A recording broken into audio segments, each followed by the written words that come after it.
नमस्कार, एक बार फिर से स्वागत है आपका हैशटैग आसू सर में। लाइक कीजिए, सब्सक्राइब कीजिए। हौसलों में उड़ान बाकी है, इरादों में जान बाकी है। हौसलों में उड़ान बाकी है, इरादों में जान बाकी है। अभी तो छुई है थोड़ी सी जमीन, अभी तो पूरा आसमान बाकी है। जी हाँ, शुरू करते हैं आज हम टॉपिक को जिसका नाम है संधि। ये आज का जो टॉपिक है वो सभी कक्षाओं के लिए महत्वपूर्ण है, वो चाहे छठी की कक्षा हो या RS IS का एग्जाम देने वाले संस्कृत या हिंदी माध्यम से जो बच्चे हैं उनके लिए, सबके लिए आज का टॉपिक बहुत महत्वपूर्ण है। किसी भी भाषा को सीखने के पहले सबसे पहले हमें उसकी वर्णमाला सीखनी है। यहाँ जब हम बात करेंगे वर्णमाला की,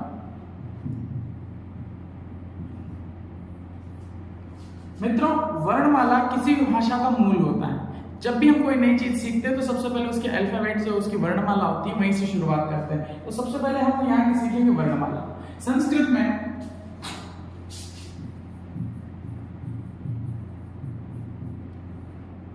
में जो वर्णमाला है उसको दो भागों में विभक्त किया है, एक स्वर, दूसरा व्यंजन,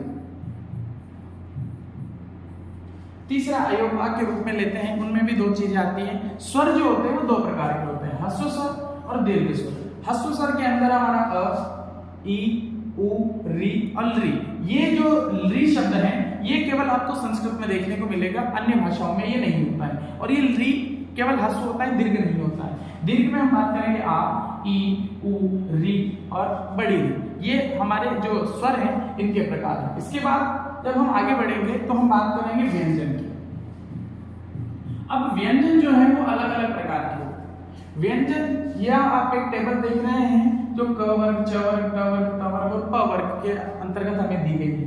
क वर्ग में क, ख, ग, घ, ङ, च, छ, ज, झ, ङ, ट, ठ, ड, ढ, न, त, थ, द, ध, न, प, फ, ब, भ, म आदि वर्ण दिए गए हैं। ये आपके व्यंजन वर्ण कहलाते हैं जहां भी हम देखेंगे। परंतु यहाँ एक कमी है, इन सबके नीचे हलंत लगना चाहिए, जो हलंत नहीं लगा हुआ है। यानी स्वर और व्यंजन में अंतर क्या है? जब हम किसी की सहायता से किसी चीज को बोलते हैं, किसी की सहायता से, तो वो कहलाता है व्यंजन।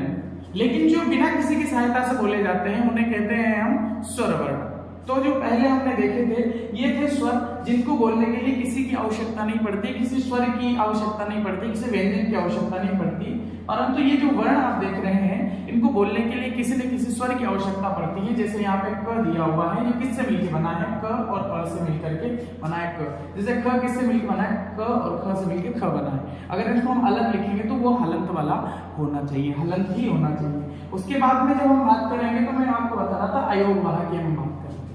अयोगवाह के अंतर्गत दो आपके वर्ण आते हैं, जिसके अंदर आपके आते हैं विसर्ग और अनुस्वार।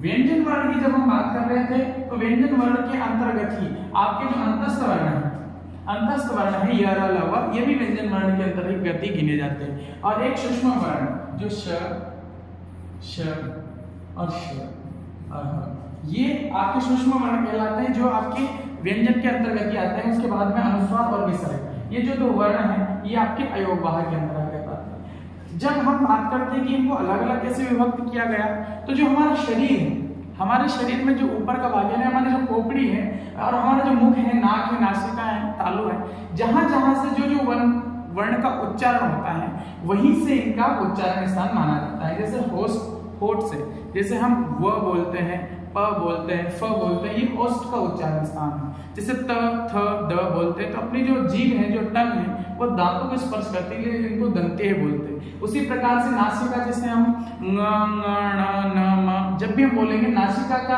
उपयोग होगा, इसलिए इनको नासिका वर्ण बोलते हैं। हर वर्ण का एक अलग उच्चारण स्थान है। ये मैं वर्णमाला की बात कर रहा था मित्रों। अब हम शुरू करते हैं हमारे टॉपिक की, जिसका नाम है संधि। जो संधि है वो बड़ा ही महत्वपूर्ण शब्द है। ये संधि एक करेक्ट लिखा हुआ है। संस्कृत का जो संधि है वो इस प्रकार से लिखा जाता है। हिंदी और संस्कृत में, यहाँ हिंदी और मराठी या दूसरी भाषाओं में बिंदी लगती है, लेकिन संधि में यहाँ पे बिंदी नहीं लगती। संधि में न पूरा लिखा जाता है। क्यों लिखा जाता है वो भी मैं आपको विस्तार से बताऊंगा।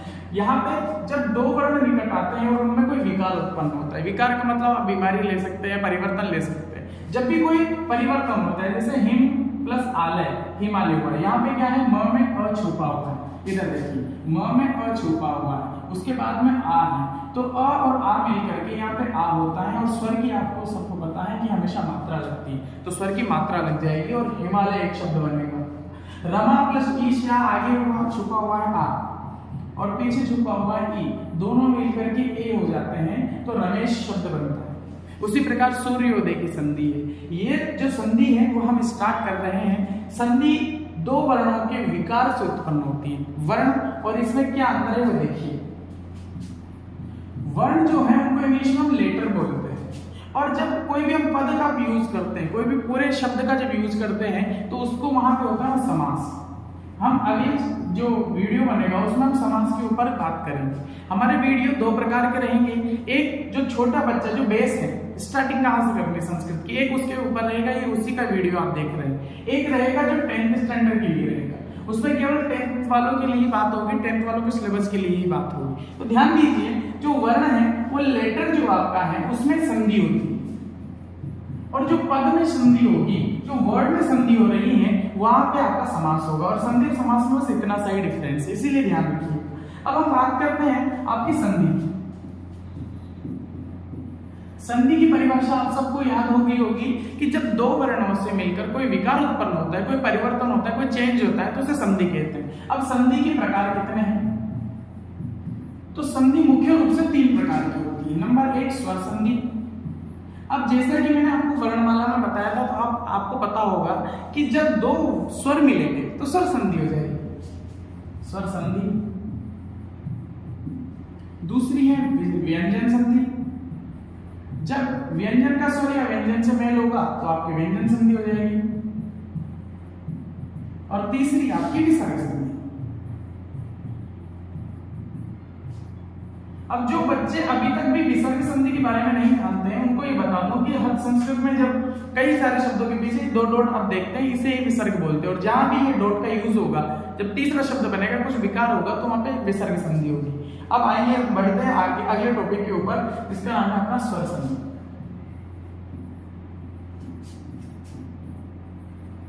स्वर संधि क्या होगा? स्वर संधि बहुत ही इजी टॉपिक है। स्वर संधि यानी स्वर का स्वर से मेल, स्वर का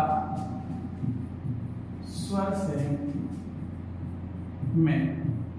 जब स्वर का स्वर से मेल होगा तो वहां स्वर संधि है। इजी डेफिनेशन है, बहुत इजी है, आप चाहे तो लिख सकते हैं। स्वर का स्वर से मेल स्वर संधि कहलाती है। स्वर का स्वर से मेल स्वर संधि कहलाती है। जैसे यहां पे देखिए, आप एक एग्जांपल देते हैं, देव प्लस आलय। यहां वो जो है वो पूरा है, ये व्यंजन वर्ण है, इसमें से हम स्वर निकालेंगे तो क्या निकलेगा? अ। आगे क्या दिया हुआ है? आ। तो अ और आ मिलकर के क्या शब्द बनेगा हमारे पास में? आ। और आ की हमेशा क्या लगेगी? मात्रा। अब इधर ध्यान दीजिए, अब यहां देखिए, देव में से जब अ निकाल लिया तो वह कैसा बचेगा? हलंत युक्त बचेगा। आगे क्या लिखा हुआ है? आलय। आलय में से आ इधर निकाल लिया, अ इधर निकाल लिया, लय पीछे बचा, लय बचा। लेकिन हमें ये याद है कि हमें बीच में क्या जोड़ना है? आ जोड़ना है। आ यहाँ जुड़ेगा क्या? क्योंकि यहाँ पे वह आधा है तो आ की मात्रा लगेगी। तो शब्द क्या बनेगा हमारा में? देवालय। देवालय शब्द हमारा मूल बना। कहां से बना? जब अ और आ मिलकर के आ बना तो देवालय शब्द बना। देव प्लस आलय, व का और आ का जब मेल हुआ तो आ बना और देवालय शब्द हमारा बना। यह है आपकी स्वर संधि। स्वर संधि कितने प्रकार की होती है? देखिए, वैसे तो अगर हम बड़ी कक्षाओं की बात करें तो स्वर संधि के 8 प्रकार होते हैं, परंतु सामान्यतः 5 प्रकार में हम संधि को पढ़ेंगे। स्वर संधि 5 प्रकार की होती है।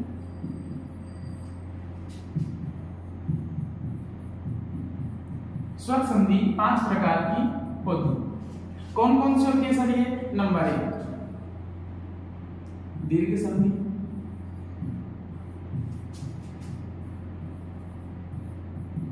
नंबर 2 वृद्धि संधि,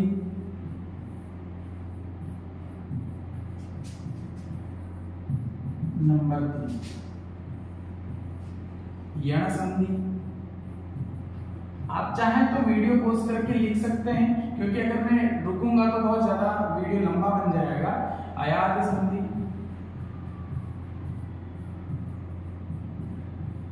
और अंतिम आप लिखिए गुण संधि। सारी संधि इजी है, कोई सी भी संधि हार्ड नहीं है, ऐसा नहीं कह सकते कि ये संधि कठिन है। सारी संधि इजी है, समझने का फेर है खाली। सबसे पहले हम बात करेंगे दीर्घ संधि के अंतर्गत। स्वर संधि सबसे पहले अभी तक हमने क्या क्या पढ़ा सुनिए। सबसे पहले हमने पढ़ा वर्णमाला। वर्णमाला किसकी? संस्कृत की वर्णमाला। क्या होता है वर्णमाला? लेटर होते हैं। कौन कौन से होते हैं? 2 प्रकार के होते हैं। कौन से? सबसे पहले हमने स्वर वर्ण पढ़े, फिर और क्या पढ़ा हमने? व्यंजन पढ़े। व्यंजन पढ़े। स्वर क्या होते हैं? स्वर होते हैं अ, आ, ई, उ, री, आदि। अब यहाँ पे स्वर को 2 भागों में बांट दिया था, ह्रस्व स्वर और दीर्घ स्वर। यहाँ तक किसी को कोई तकलीफ है क्या? नहीं। व्यंजन क्या था? ये क पूरा वर्ण था। इसमें से जब हमने अ निकाल दिया तो हमारा क पूरा, यानी ये क आधा बचा था। तो यही आपका है जो स्वरों की सहायता से बोले जाए।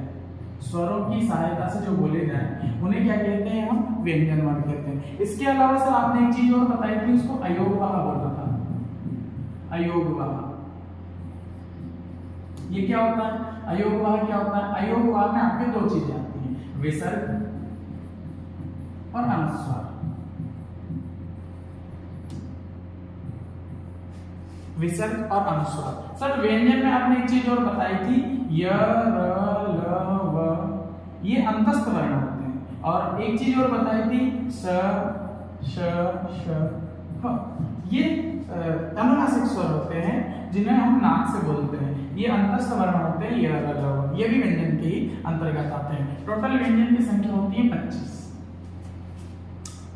25 नहीं, केवल जो क वर्ग, च वर्ग, ट वर्ग यानी क, च, ट, त, प जो होता है, इनको एक ट्रिक है याद करने की। आप एक वर्ग लिख लीजिए इनका पूरा, क, च, ट, त, प। ये जो क, च, ट, त, प है, इसी से आप 5-5 वर्ग बना सकते हैं। क, ख, ग, घ, ञ। चलिए बोले फटाफट, क, च, ट, त, प, क, च, ट, त, प। ये पूरा का पूरा वर्ग होगा। च, छ, ज, झ, ञ, ट, ख, ड, ढ, ण, त, थ, द, ध, न, प, फ, ब, भ, म। ये पूरा का पूरा टेबल है। तो 25 तो सर यही हो गए। इसके बाद में फिर य, र, ल, व, ये 4 ही हो गए। फिर श, स, श, ह, 4 ही हो गए। कितने हो गए बच्चे? 26, 27, 28, 29, 30, 31, 32, 33। टोटल व्यंजन की संख्या कितनी होगी आपकी? 33। 13 किसके लिए रहती है? स्वरों की। 2 क्या हो गए? अयोगवाह। कितने हो गए? 33 और 3 36 और 1 36 और 10 46 और 2 48 48। वर्णमाला की संख्या कितनी हो गई आपकी? 48। देखो अभी हम बात कर रहे थे इसकी आगे संधि की। संधि क्या होती है सर? संधि जब 2 वर्ण मिलकर के कोई विकार उत्पन्न होता है तो उसे संधि कहते हैं। जैसे हमने एक एग्जांपल भी देखा, विद्या प्लस आगे। अब यहाँ पे जब हम बात करेंगे संधि की, तो संधि की जब हम बात कर रहे थे तो 3 भागों में हमने विभक्त किया था। कौन कौन सा?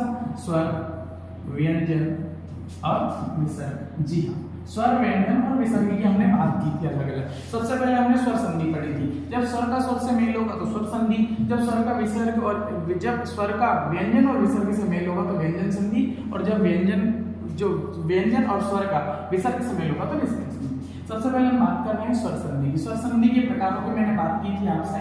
सबसे पहले हमने हेडिंग डाला था दीर्घ स्वर संधि। डायरेक्ट दीर्घ संधि बोला तब भी चलेगा और दीर्घ स्वर संधि बोला तब भी चलेगा। हेडिंग डाली है दीर्घ स्वर संधि। दीर्घ स्वर संधि। दीर्घ स्वर संधि में बहुत इजी, जब अ प्लस अ बराबर आ होता है, जब अ प्लस अ बराबर आ होता है, जब ई प्लस ई बराबर ई होती है, जब अ प्लस अ बराबर अ होता है, ई प्लस ई बराबर ई होती है। इस प्रकार से अगर हम कंटिन्यू करें,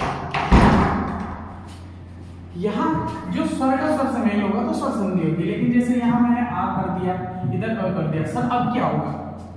दीर्घ का मतलब होता है बड़ा, जो हमसे बड़ा है, जो हमारा गुरु है, तो हमेशा बड़ा ही होगा या हमेशा आ ही होगा। वो चाहे आगे दीर्घ आ जाए, पीछे दीर्घ आ जाए तो तब भी दीर्घ होगा। जब आगे लघु हो तब भी दीर्घ होगा।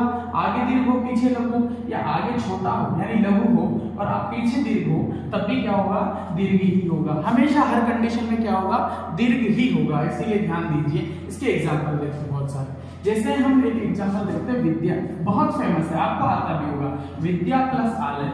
आप तक आता होगा कि लेकिन बनता कैसे था ये आप देखिए, इधर आ है, इधर भी आ है, आ और आ मिलकर के क्या बन जाएगा, आ बन जाएगा, यानी दीर्घ और दीर्घ मिलकर के दीर्घ हो जाएगा। और एग्जाम्पल देखिए, जैसे मैंने आपको अभी 1 सेकंड पहले बताया देवा प्लस आलय, यहाँ पे भी सेम नियम लग रहा है, देवा प्लस आलय, यहाँ पे आ है, इधर आ है, दोनों मिलकर के क्या हो जाएंगे, आ हो जाएंगे। तो वर्ड क्या बनेगा, इधर बनेगा विद्यालय और इधर क्या बनेगा, देवा।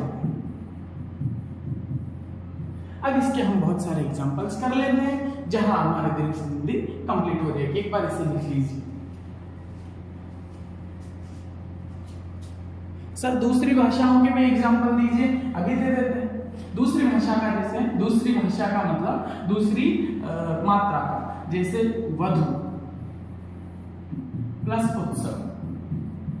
अब ये जो वधु और उत्सव है बेटा, तो यहाँ पे ऊ है छोटा, इधर भी छोटा ऊ है, दोनों मिलकर के क्या हो जाएंगे, बड़ा हो जाएगा। गुरुजी बड़े ऊ की मात्रा लग जाएगी, तो बड़े ऊ की मात्रा लगा दो, वधु में बड़े ऊ की मात्रा, पीछे क्या है, सब, क्या बना शब्द, वधु सब। लिखिए